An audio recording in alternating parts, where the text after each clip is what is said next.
Welcome to Chess Tactics Explained Part 6. Let's take a look at this problem. It is black's move, and he plays like this. What should white do now? Note that black's king cannot move anywhere except to this f6 square taking this pawn. But white can move his rook to h6, checking the king and protecting this pawn at the same time, because the bishop is defending this square. And with this move, it's checkmate. Here is another problem. Black plays knight e4, attacking this rook. To make things worse, this rook can't escape because it's pinned with this queen here. So what to do? The rook falls in the next move. But here white should see that if he moves his rook to d8, then it's checkmate, because the rook is protected by the bishop. But how to do it? This rook will fall in the next move. To prevent this, white has to capture the knight. But it may look like losing the queen, but it's not, because if now black captures here, then it's checkmate. So in this position, black can either move to his queen to h6, remaining this pin here, or he can exchange his queen for the rook. In all those cases, white wins. Here we have another problem. It is black's move. Black attacks this knight, but is protected by the rook. So what should white do now? White can attack black pieces like this. With this move he attacks two pieces at the same time. He attacks the rook with the pawn, and he attacks the knight with the discovered attack.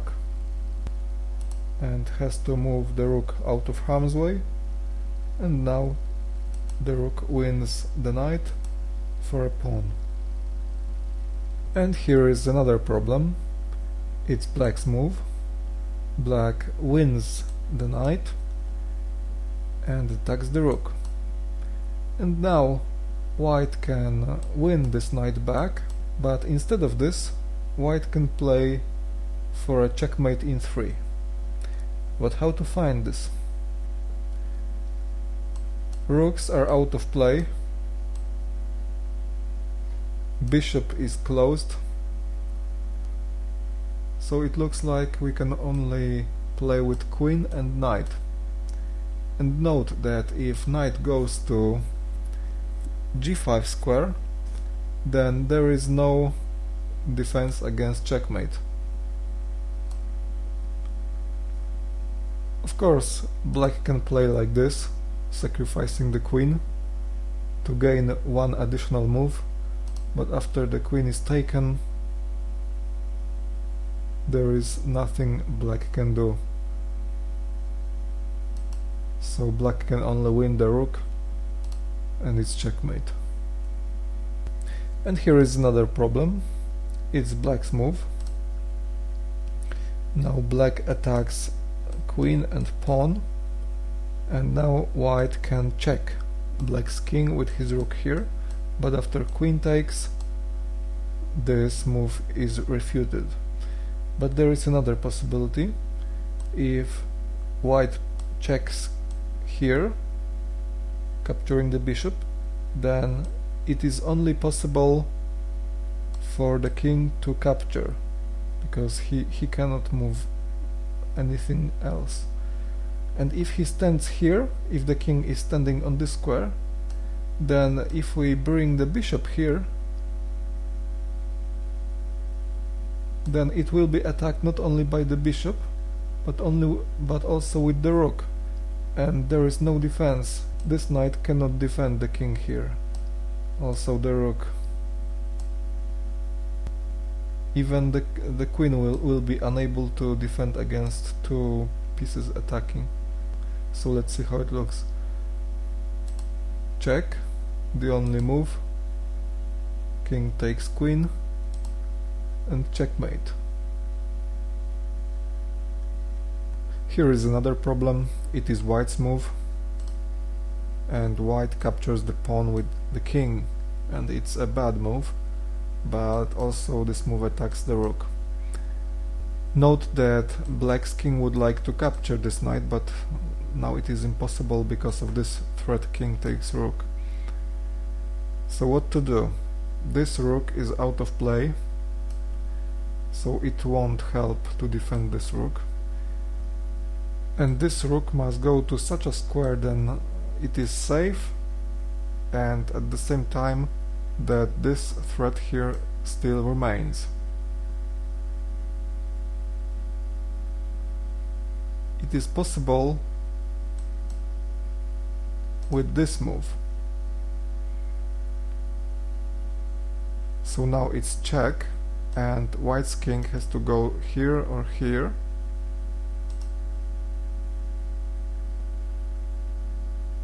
And now black is free to capture the knight.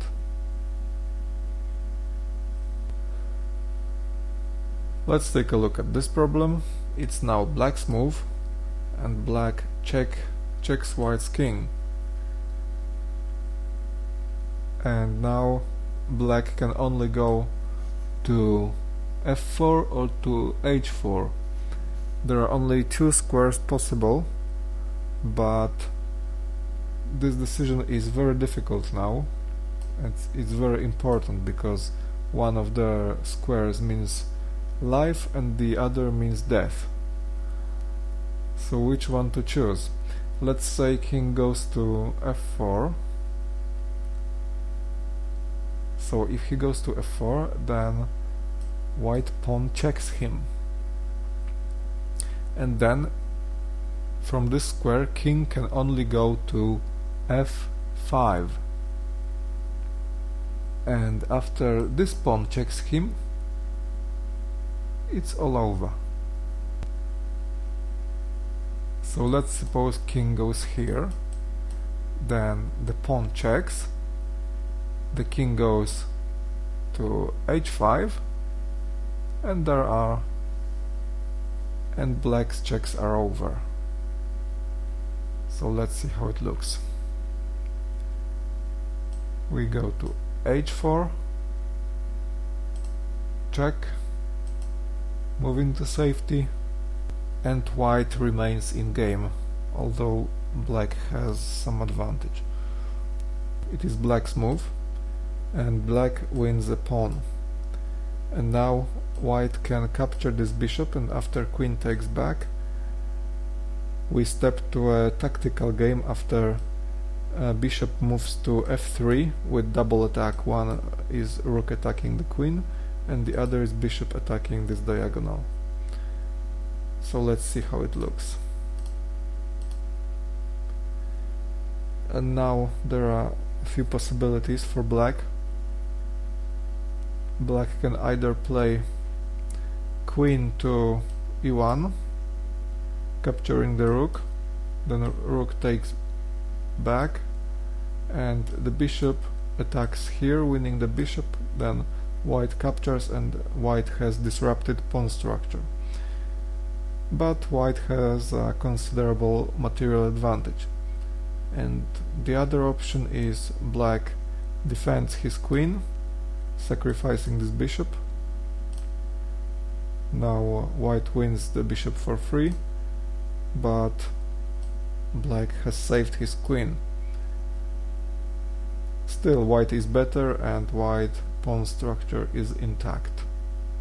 It is black's move. Black wins the knight with check. Which square should white king go? Here? Or maybe here? If white's king goes here, then this bishop escapes from this threat of the rook. But if white plays here, then the rook is attacked, and the rook has to escape. The rook takes pawn, and then white's rook takes bishop. Here is another problem. It's black's move. Black moves the rook here, threatening queen h2 checkmate. So what should white do? Well, if somehow white manages to force black's king to go to this square, then he can move the knight here to fork 3 black's pieces, a so-called royal fork. But how to attract king to this square? Take a note that white has a rook on the 7th rank, so if white captures here with check, and if black is unable to see the upcoming fork, and if black takes here, then white simply forks 3 pieces and then wins the queen. But what if black doesn't capture here and go here? Then rook plays to g2, defending against checkmate, and now white has a big advantage.